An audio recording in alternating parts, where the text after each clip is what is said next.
Very good morning to all of you. BEd first semester की कक्षा में आपका हार्दिक अभिनंदन है। बीएड फर्स्ट सेमेस्टर की कक्षा चाइल्डहुड एंड डेवलपमेंट ईयर्स में आज हम पढ़ेंगे कि educational programmes for slow learners. Slow learners के बारे में मैंने पिछले वीडियो में डिस्कस किया था और उनके कॉजेज के बारे में, उनके कैरेक्टरिस्टिक्स के बारे में मैंने पिछले वीडियो में आपको बताया था।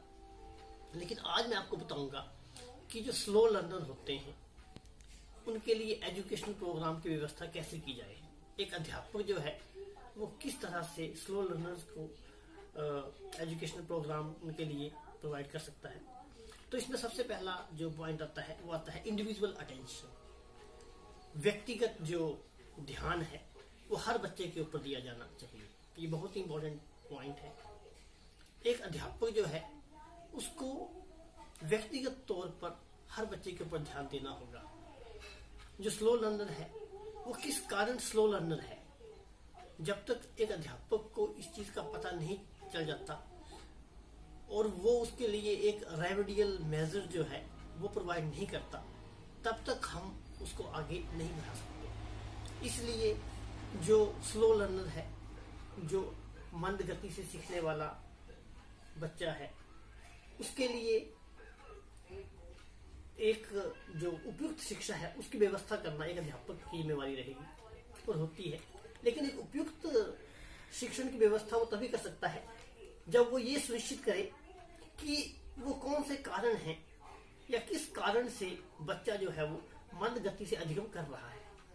एक बार उसको इस चीज का पता चल जाए, उसकी मंदता का पता चल जाए कि वो क्यों पढ़ने में स्लो हो रहा है, धीमा चल रहा है, और फिर उसको उपचारात्मक शिक्षण की व्यवस्था वो करता है और व्यक्तिगत तौर पर उस पर ध्यान देता है, तो निश्चित तौर पर जो है वो उस बच्चे को आगे पढ़ने में मदद कर सकता है।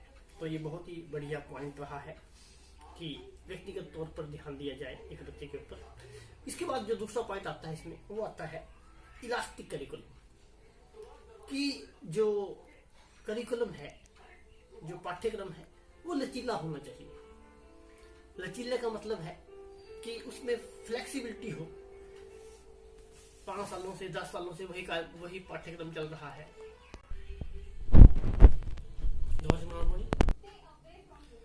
सेकंड पार्ट जो हम डिस्कस कर रहे हैं वो है इलास्टिक करिकुलम। कि जो पाठ्यक्रम है वो लचीला होना चाहिए। पाठ्यक्रम ऐसा हो जो केवल नॉलेज बेस्ड ही ना हो, बल्कि विद्यार्थी की आवश्यकताओं की पूर्ति भी करे।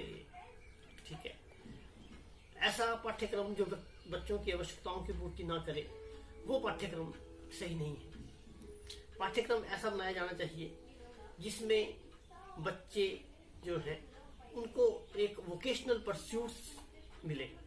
ठीक है, उनको रोजी रोटी का जो साधन भी बने, वो ऐसा पाठ्यक्रम होना चाहिए जो उनकी इंटरेस्ट के अनुकूल हो, जो उनकी एबिलिटीज के अनुकूल हो, जो उनकी अभिक्षमताओं के अनुकूल हो, और उसमें जब जब चेंजेस लानी पड़े तब लानी चाहिए। जो एक्सपर्ट हैं उनको पाठ्यक्रम में बदलाव करने चाहिए। उसमें इस तरह के सब्जेक्ट्स होने चाहिए, ऑप्शन सब्जेक्ट होने चाहिए, ताकि बच्चा उनको ले सके और अपनी इच्छा के अनुसार जो है पढ़ाई कर सके। तो फ्लेक्सिबल करिकुलम जो है वो होना चाहिए। तो ये बहुत ही बढ़िया पॉइंट इसमें रहा है। ठीक है, कि there should be flexibility in curriculum. Third point इसमें आता है कि हेल्दी एनवायरनमेंट। जब भी हम बच्चे को शिक्षा देते हैं तो जो हम शिक्षा दे रहे होते हैं तो उसके लिए एनवायरनमेंट जो है वो कैसा है। एनवायरनमेंट भी एक बहुत बड़ा रोल अदा करता है सीखने में और सिखाने में। अगर एनवायरनमेंट कंजेनियल है, हेल्दी है, तो लर्निंग भी इफेक्टिव होती है।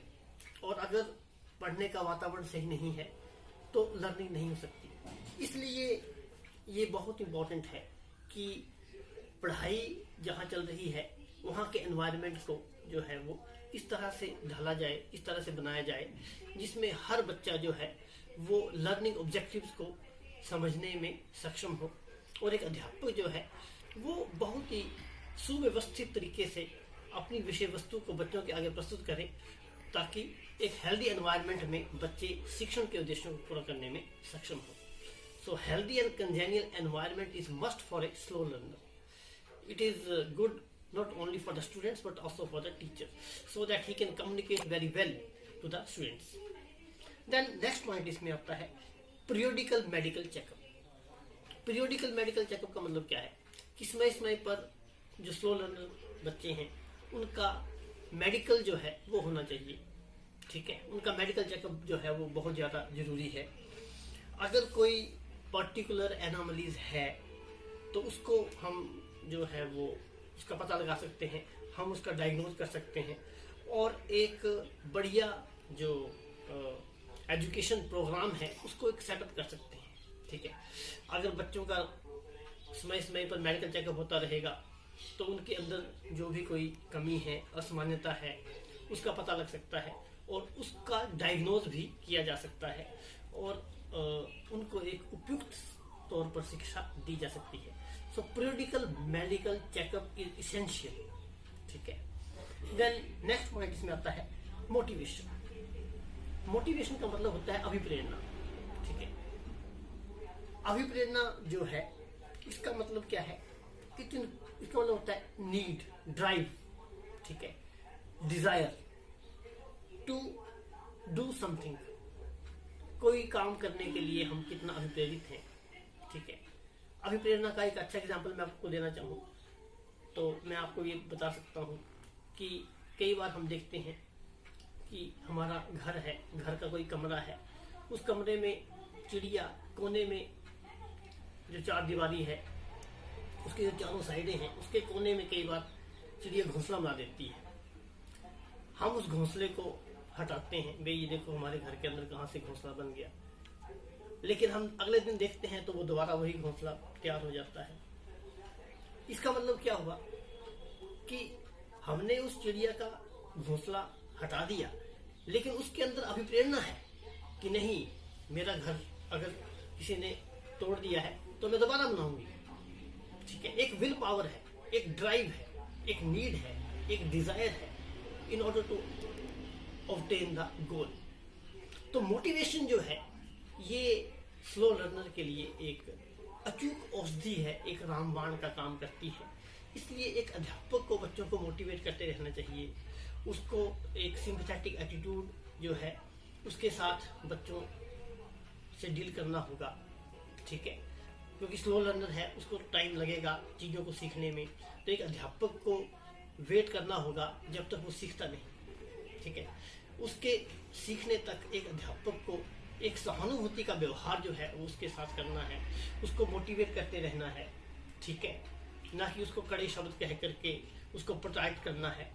इसीलिए यहाँ पर मोटिवेशन शब्द है कि जो मोटिवेशन है वो लर्निंग जो है उसको एनहांस करता है, ठीक है।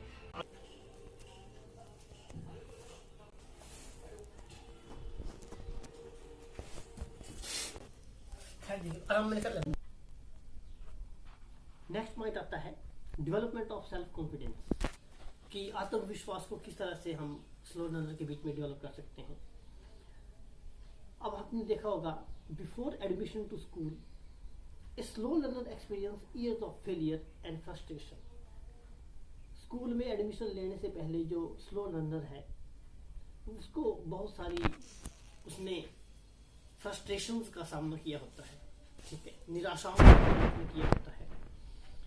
तो ऐसे माहौल में, ऐसे माहौल से जब बच्चा स्कूल में एडमिशन लेने आता है या जब लेता है तो उसके अंदर सेल्फ कॉन्फिडेंस की बहुत कमी होती है।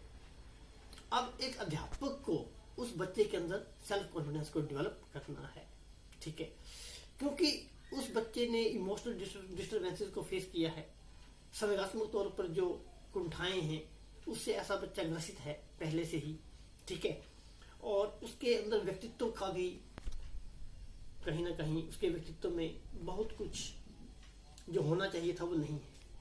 इनएडिकेसी ऑफ पर्सनैलिटी जिसको हम कहते हैं, ठीक है, फीलिंग ऑफ इनएडिकेसी ऑफ पर्सनैलिटी जो है उसके अंदर डेवलप हो चुकी है। तो उसके व्यक्तित्व का निर्माण किस दिशा में किया जाए वो एक अध्यापक को ही तय करना है। तो ऐसे बच्चों के लिए एक अध्यापक को वो एफर्ट्स करने हैं जिससे उसके अंदर सेल्फ कॉन्फिडेंस डेवलप हो, उसके व्यक्तित्व का अच्छा निर्माण हो, ठीक है। अच्छा निर्माण का मतलब क्या है कि all round development of the individual, बच्चे का सर्वांगीण विकास, उसका नैतिक विकास, उसका भाषागत विकास, उसका सामाजिक विकास, उसका शारीरिक विकास, ठीक है, उसका संवेगात्मक विकास, उसका मानसिक विकास, ये सारे विकास जो है वो एक अध्यापक को करने हैं। इसमें समय लगेगा, लेकिन एक अध्यापक का जो रोल है वो बहुत बढ़ जाता है इसमें, ठीक है। उसके बाद आता है नेक्स्ट पॉइंट, लर्निंग कॉन्ट्रैक्ट्स, मतलब अनुबंध सीखना। लर्निंग कॉन्ट्रैक्ट्स का मतलब क्या है कि it refers to an agreement, एक एग्रीमेंट है किसके बीच में, टीचर के बीच में और स्टूडेंट के बीच में। It is an agreement between the student and teacher to study and share information about a specific topic, किसी स्पेसिफिक टॉपिक के ऊपर जो इंफॉर्मेशन है उसको शेयर करना एक अध्यापक और उस बच्चे के बीच में, वो हम लर्निंग कॉन्ट्रैक्ट बोलते हैं, ठीक है। इससे क्या होगा, it helps the classroom teacher to organise instructional programme for some exceptional children. जो विशिष्ट बच्चे हैं उनके लिए एक अध्यापक को जो एजुकेशनल प्रोग्राम है या इंस्ट्रक्शनल प्रोग्राम है उनको ऑर्गेनाइज करने में मदद मिलती है, ठीक है। और जो कॉन्ट्रैक्ट है it also indicates how the students performance will be evaluated, कि बच्चे की जो मूल्यांकन है वो किस तरह से किया जाए, ठीक है। मूल्यांकन भी एक बहुत बड़ी प्रक्रिया है, तो मूल्यांकन की जो प्रक्रिया है वो भी हमें पता होनी चाहिए। कई बार अध्यापक को पता नहीं होता कि 10 नंबर का टेस्ट है तो 10 में से 10 नंबर रिजल्ट बच्चा कर रहा है कि नहीं कर रहा, ठीक है। तो ये जो मूल्यांकन की जो प्रक्रिया है ये भी बहुत ज़्यादा आवश्यक है, इसका भी एक अध्यापक को पता होना चाहिए। तो बच्चे की इवैल्यूएशन करना उसकी परफॉर्मेंस के हिसाब से ये इसके अंतर्गत आती है। इसके बाद आता है पीयर ट्यूटोरिंग। पीयर ट्यूटोरिंग मतलब मित्र शिक्षक, ठीक है। When one student teaches another, जब जो पीयर ट्यूटोरिंग है ये इसमें क्या होता है कि जब एक स्टूडेंट टीचर दूसरे को पढ़ाता है तो उसको बोलते हैं पीयर ट्यूटोरिंग, ठीक है, मित्र शिक्षक जिसको हम कहते हैं। तो ये 2 प्रकार की हो सकती है ना, कैसे, क्रॉस एज ट्यूटोरिंग बोलते हैं एक में, एक तो होती है क्रॉस एज ट्यूटोरिंग और एक होता है सेम एज पीयर ट्यूटोरिंग। जो क्रॉस एज ट्यूटोरिंग है इसमें जो ट्यूटर होता है वो he is several years older than the students being taught. जिस स्टूडेंट को पढ़ाया जा रहा है उससे वो पढ़ाने वाला शिक्षक काफी बड़ा है, उम्र में बड़ा है, अनुभव में बड़ा है, ठीक है। और जो सेम एज पीयर ट्यूटोरिंग है उसमें one student teaches the another student, जो क्लासमेट जो रूल है उसके अंतर्गत वो चीज आती है। और जो ट्यूटर है वो एक बच्चा है और वो दूसरे बच्चे को बता रहा है, ठीक है। तो अब बात ये आती है कि जो पीयर ट्यूटोरिंग है ये भी एक इफेक्टिव वे है to provide appropriate level of instruction to the students. It provides appropriate level of instruction to the students. बच्चों को एक व्यक्तिगत तौर पर जो अनुदेशन देना है ये इसके अंतर्गत आता है, ठीक है। तो ये भी काफी तरह से मददगार है। उसके बाद नेक्स्ट पॉइंट आता है रेमेडियल इंस्ट्रक्शन, उपचारात्मक अनुदेशन। जब तक हम बच्चे के अंदर क्या कुछ है, क्या कमी है, उसका पता नहीं लगा लेते, हम उपचार नहीं कर सकते। बच्चे ने कहाँ गलती की, किस कारण से गलती करी, जब तक इस चीज का पता नहीं चल जाता हम बच्चे के लिए जो रेमेडी है वो प्रोवाइड नहीं कर सकते, ठीक है। अब एक डॉक्टर की बात करो आप, अब हम एक मरीज डॉक्टर के पास जाता है तो डॉक्टर पहले उससे पूछता है भाई आपको क्या बीमारी है। बीमारी बताने के बाद डॉक्टर उसका टेस्ट लिखता है। उस टेस्ट के बिहाफ पर डॉक्टर को ये पता लगता है कि इसको ये कमी है और अब मुझे ये दवाई इसको देनी चाहिए, जिससे वो ठीक होता है। एक अध्यापक का काम भी वैसा ही है। जब तक एक अध्यापक बच्चे के अंदर जो कमी है वो किस कारण से है, इस कारण को पता नहीं लगा लेता, तब तक वो उसके लिए उपचारात्मक शिक्षण की व्यवस्था नहीं कर सकता। इसलिए remedial instruction is must. Teacher must know the causes behind the slow learner. Only then he can provide proper remedial instruction to the slow learner. ठीक है. नेक्स्ट पॉइंट आ सकता है कि जो मेथड ऑफ टीचिंग है वो किस तरह के होने चाहिए. ऑडियो एंड विजुअल इंस्ट्रक्शन इसमें आती है, मास्टरी लर्निंग इसमें आती है, कंप्यूटर असिस्टेड इंस्ट्रक्शन इसमें आती है, मॉडलर इंस्ट्रक्शन इसमें आती है. तो ये सारे मेथड हैं जो हम स्लो लर्नर को दे सकते हैं. तो सबसे पहला मेथड इसमें मैंने आपको बताया ऑडियो एंड विजुअल इंस्ट्रक्शन, कि बच्चों को जो है वो दृश्य श्रव्य सामग्री के प्रयोग द्वारा हम पढ़ा सकते हैं. ठीक है. और हम उसको जो है एक लर्निंग को पॉजिटिव लर्निंग बना सकते हैं, है ना. उसके बाद आ सकता है कि जो मास्टरी लर्निंग स्ट्रेटजी है, जो मास्टरी लर्निंग स्ट्रेटजी है, it refers to a system of instruction which insists on the achievement of instructional objectives by all students by allowing learning time which varies. Once the slow learner have the experience of mastery learning, एक बार एक बच्चे को mastery learning का experience हो जाता है and he attain a predetermined mastery level, और वो एक सुनिश्चित जो मास्टरी लेवल है उसको अटेन कर लेता है, the learning will build on learning leading them to a remarkable success. तो निश्चित तौर पर वो सफल होगा, उसकी जो उपलब्धि होगी वो एक प्रशंसनीय उपलब्धि के तौर पर होगी. किसी भी चीज की मास्टरी कर लेना ये अपने आप में बहुत बड़ी बात है. ठीक है. लर्निंग के ऊपर मास्टरी कैसे होना, अपने सब्जेक्ट मैटर के ऊपर मास्टरी करना, हर चीज का नॉलेज होना उस सब्जेक्ट के बारे में, उस टॉपिक के बारे में. तो ये भी एक मेथड हो सकता है जो स्लो लर्नर के लिए हेल्पफुल है. इसके अलावा जो कंप्यूटर एडेड इंस्ट्रक्शन है, असिस्टेड जो इंस्ट्रक्शन है, वो भी it insist on practice exercise, drill work जिसको हम कहते हैं. जितनी प्रैक्टिस हम बच्चे को करवाएंगे उतना ही बच्चा सीखता है. तो कंप्यूटर जो असिस्टेड इंस्ट्रक्शन है ये एक इंडिविजुअलाइज्ड इंस्ट्रक्शन होती है, व्यक्तिगत अनुदेशन जिसको हम कहते हैं. ठीक है. And it is administered by computer, एक कंप्यूटर के द्वारा प्रशासित होने वाली ये प्रणाली है. ठीक है. और it is individualised instruction administered by a computer, that is computer assisted instruction.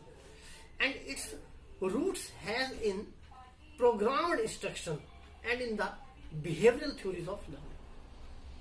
तो ड्रिल वर्क के ऊपर, प्रैक्टिस वर्क के ऊपर ये जो है वो फोकस करती है, जिससे बच्चे को सीखने में मदद मिलती है. इसी प्रकार मॉडल इंस्ट्रक्शन भी है. तो मॉड्यूल जो है, मॉड्यूलर इंस्ट्रक्शन इसको कहते हैं, मॉड्यूलर इंस्ट्रक्शन. मॉड्यूल आर या module is a self contained auto instructional package. It deals with a single conceptual unit. It deals with single conceptual unit और सब्जेक्ट मैटर. ठीक है. तो इसके द्वारा जो है बच्चों को हम जो लर्निंग है उसको इफेक्टिव कर सकते हैं. It makes learning more effective at all levels. तो ये कुछ एजुकेशनल प्रोग्राम थे स्लो लर्नर के बारे में. आशा है आपको समझ में आया होगा.